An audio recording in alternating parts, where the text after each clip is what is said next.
রাধে রাধে। যে সকল বন্ধুদেরকে আমি বলেছিলাম যে আমি পিঠের রেসিপি তোমাদেরকে শেয়ার করব, বন্ধুরা যারা জানো না তাদের জন্য খুব সহজ পদ্ধতিতে তোমাদের সাথে শেয়ার করব আজকে পিঠের রেসিপি। তো এবার বলি চলো তোমাদেরকে আমি কিভাবে তৈরি করলাম। এটা হচ্ছে গুড়, তোমরা অবশ্যই দেখতে পাচ্ছ এটি কিন্তু গুড়, আর এটা খেজুরের গুড় আমি নিয়েছিলাম। এটা গরম করাতে একটু গরম করতে দিয়ে দিয়েছিলাম, এই দেখো গলে গেছে পুরোটি। আর আমার কাছে একটু কম ছিল বলে গুড়টি, তার জন্য কিন্তু আমি একটু চিনি ইউজ করেছিলাম। আর তোমরা চাইলে চিনিটাও ইউজ করতে পারো, চিনিতেও অনেক ভালো টেস্ট আছে। কিন্তু চিনিটা ক্যারামেল করে তারপরে কিন্তু এই যে যেরকম লাল লাল হয়ে গেছিলো সেরকম করে তারপরে কিন্তু নারকেলটা দিয়ে দেবে। দেখো আমি সেরকম দিয়ে দিলাম, নারকেলটা দিয়ে এরপরে কিন্তু ভালো করে এটাকে মিশিয়ে নিতে হবে। মিশিয়ে নেবার পরে তারপরে দেখো এই যে এখানে একটু আটো আটো মতন হয়ে যাবে দেখতে, একদম ঝোলা কিন্তু পিঠাটা মানে খারাপ হয়ে যাবে, ঝোলা একদমই করবে না, একটু আটো আটো থাকবে। আর এই যে এখানে দেখো আমি কিন্তু ডোটাও মেখে নিয়েছিলাম।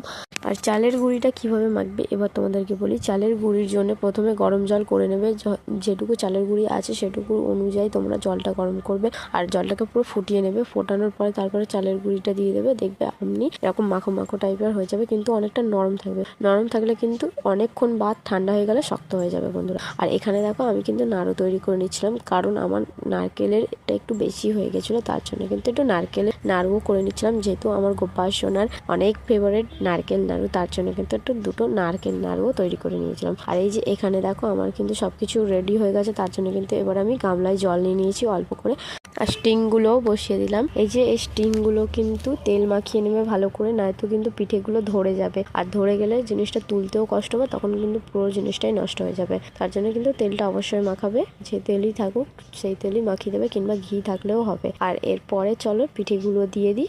পিঠেগুলো দিয়ে ভালো করে আমি কিন্তু পুরো পিঠেগুলো অল্পই করেছিলাম, তার জন্য বেশি টাইম লাগেনি। এখানে দেখো আর পিঠেগুলো কিন্তু এখন নরম মনে হবে, কিন্তু তোমার একটু কিছুক্ষণ রাখার পরে যখন হাওয়া লাগবে তখন কিন্তু একটু শক্ত হয়ে যাবে, তাতে কোনো কিছু হবে না। তোমরা অবশ্যই মানে কোনো রকম চিন্তা করবে না যে এটা খারাপ হয়ে যাবে, নরম হয়েছে এরকম ভাববে না, কিন্তু পিঠেগুলো শক্তই হয়ে যাবে। তো চলো এরপর বসিয়ে দিই। আর আমার করতে করতে কিন্তু ঠিক 11টা সাড়ে 11টায় আমার ভোগ রেডি হয়ে যায়। তো আজকের ভোগে কিন্তু গোপাল সোনাদের এটাই দেবো, নারকেল নাড়ু এবং পিঠে।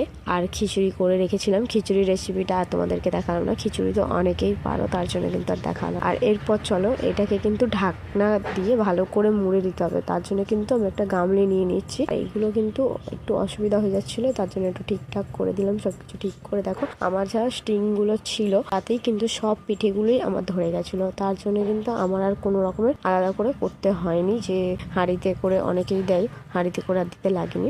তোমরা চাইলে কিন্তু গোপাল সোনার জন্য তৈরি করে নিতে পারো, খুব ইজি। যারা পারো না তাদের জন্য। এমনি পিঠে রেসিপি অনেকেই জানে, অনেকেই জানে না, তো আমি জানতাম না অবশ্যই।